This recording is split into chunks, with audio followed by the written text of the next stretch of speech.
निश्चय मु प्रथम तो धन्यवाद देवी धर्मशाला निर्वाचन मंडल 54 गोटी पंचायतर जो मैंने आज मो सहित हाथ हाथ मिसाई ये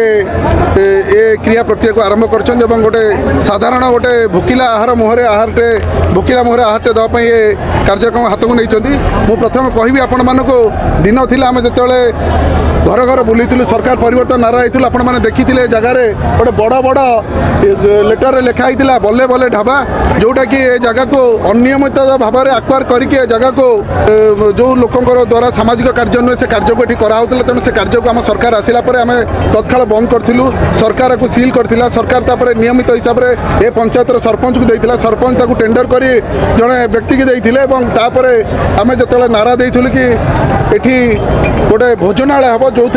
आम मागणा आहार योजना करूँ जो खाली धर्मशाला नुहे ये आखपाखर थिबा एवं सारा ओडिशार NH 16 यातायात कर जो लोकटी असहाय लोकटी आसो ये जगह संपूर्ण मागणा खाई जीव से व्यवस्था आपण मैंने जाणिकी विचस्मित हे जाणिकी आपण मैंने आश्चर्य हे 54 गोटी पंचायतर धर्मशाला लोक मैंने घर जनका 200 लोक 200 टका आदाय कर दिन को 40 टका आदाय आदाय करके खाद्यर व्यवस्था कर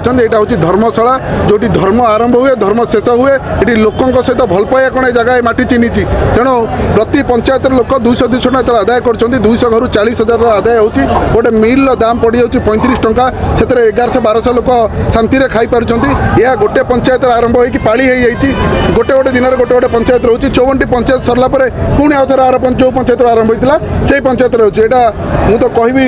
जेकोसी गोटे भल कार्य लोकाभिमुख कार्य लोकों जब आम बाहर स्वतंत्र पांठि दरकार नुहे ताप दरकार साहस लोकों भल पाइबा लोकों सहित जोड़ी हवा जहाँ धर्मशाला 54 गोटी पंचायतर साधारण लोक मैंने साधारण भाई मैंने साधारण माँ मैंने साधारण मौसा मैंने आज मो सहित हाथ मिसे कर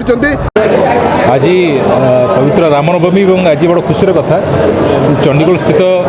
धर्मशाला भवन निकट में आम भोजनालय एक नूतन परिकल्पना जहाँकि मोर सान भाई श्रद्धेय माननीय विधायक धर्मशाला हिमांशु शेखर साहू नेतृत्व में ये कार्यक्रम आरंभ होती प्रत्येक दिन हजार हजार संख्यार मैंने दरिद्र निःस्व जो मान पाखे आहार करने से भाव कौन साधन ना से बिना मूल्य आहार करें खाद्य खाईपर निश्चित भाव में ये कार्यक्रम द्वारा अनेक दरिद्र निःस्व से मुहरे हस फुटी उठब निश्चित भाव में ये महत् काम मु माननीय विधायक धर्मशाला को बहुत बहुत धन्यवाद।